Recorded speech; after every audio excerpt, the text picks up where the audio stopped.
Good afternoon, my name is Jim Carrabba and I'm an agricultural safety specialist with NICAM, the New York Center for Agricultural Medicine and Health. So I'm going to talk today about power takeoff safety. So are you all familiar with the power takeoff? Yeah. So what does it actually do? That right there runs the equipment.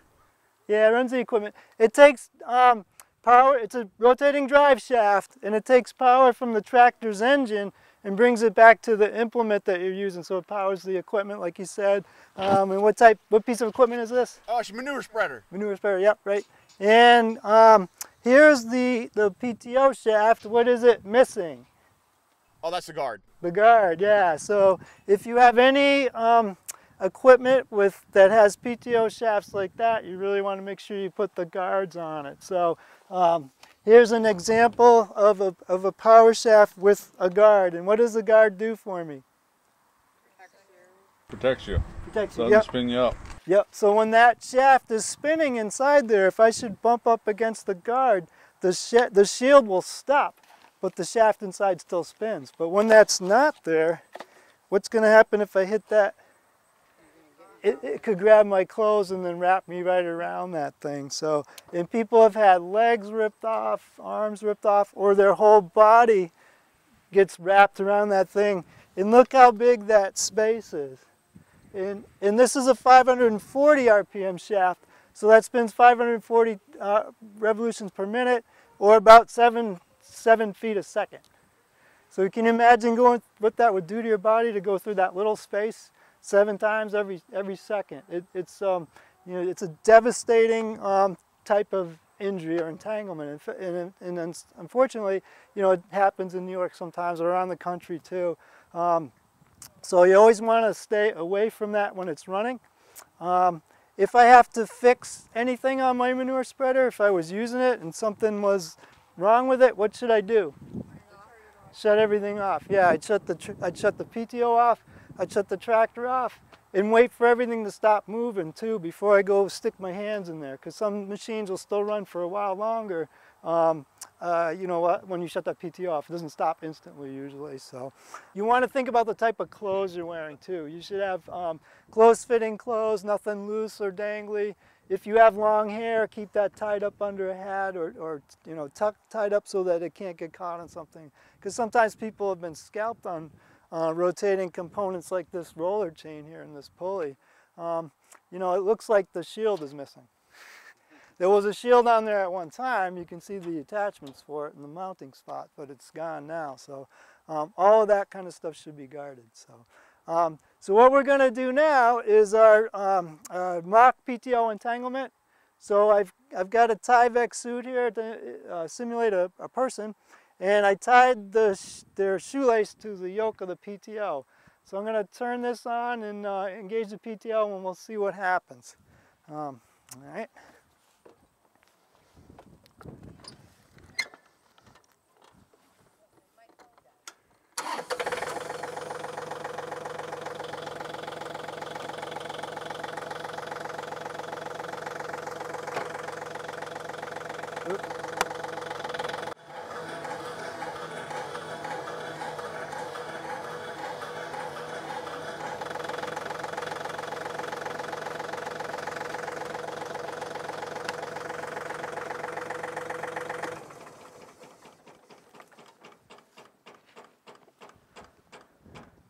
So not a good outcome for that person. So, and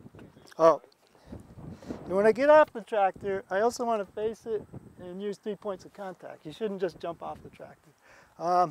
So you can see what happened, and that was just at a low idle. I didn't even have it revved up, and that person got pulled in there and wrapped right around it. So that would be a recovery. It wouldn't be a rescue here. If you ever came upon a situation like that with somebody wrapped up, what should you do? Shut the tractor off. Shut the tractor off, yeah. What do you do next? 911, yeah. You might have to run if you didn't have cell phone service here, you might have to run to the barn or a house or whatever and make that 911 call, because you want to get 911 emergency services here as fast as possible.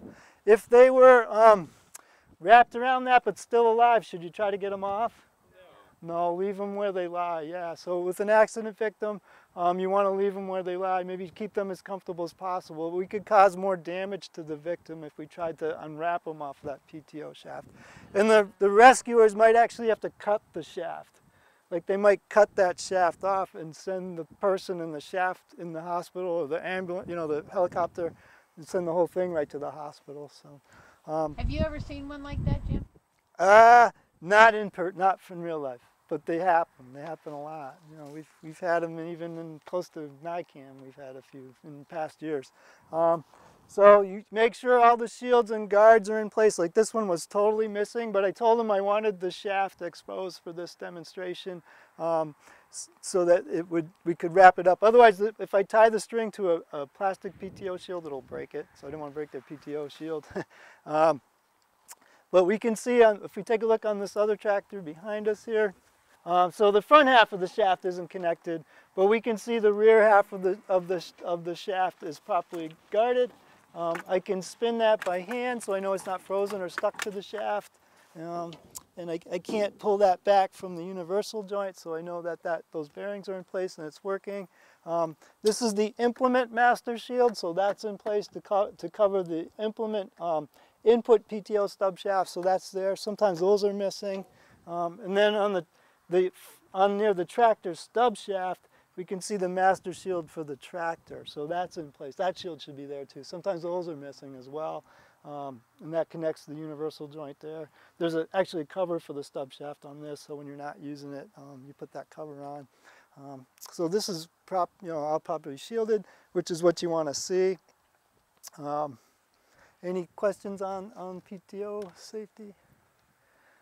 So the big thing is just make sure you shut everything off before you go back and work on it. Sometimes there's clogs or plugs in machines and people will, to save a couple of minutes, they leave the thing running and they go back to try to unclog it or do whatever they have to do, and then they get wrapped up on it. You know, there's been cases of people on manure spreaders. They've left the spreader running, or they left the PTO engaged and they were scraping manure off it so it didn't freeze in the winter. Corn pickers, yep. When I remember I used to live in Indiana and I used to go to these farm meetings, and you go to shake a farmer's hand and like these old guys, their hand was missing or parts of their fingers were missing because it was from corn pickers. And they told me sometimes the corn stalks would plug up in the corn picker and you could leave it running and grab one stalk and the plug would go through, and it would save a lot of time if you took that chance. But other times it would pull your hand in so fast you can't even let go of the corn stalk. That's how fast the machinery runs. Like if you grabbed on a corn stalk caught in a corn picker, it can pull you in before you can even let go. You know, that's how fast it is, faster than your reflexes can react. So you want to make sure that everything is shut off before you go back and service it or work on it, like grease it, do anything like that. And even maybe put the key in your pocket. So shut off the PTO, shut off the tractor's engine, put the key right in your pocket so nobody can start that up when you're back working on it. And then there's a lot of entanglements that happen around stationary pieces of equipment, so things like post hole diggers, silo blowers, things like that. And they have to stay in one place while they're running to do their job. So sometimes people will get too close to those when they're running. So always be thinking about how close you are to that power shaft. You should stay away from it.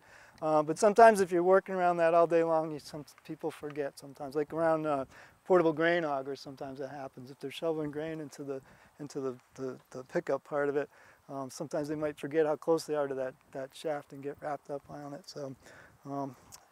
And like there's a lot of young kids here too, so you know, make sure that you stay out of the areas where work is being done too. But it was great to talk to all of you, and hope that you'll be safe back at your farms, and try to keep safety in the forefront of everything you do. Thank you. Yeah. You're welcome.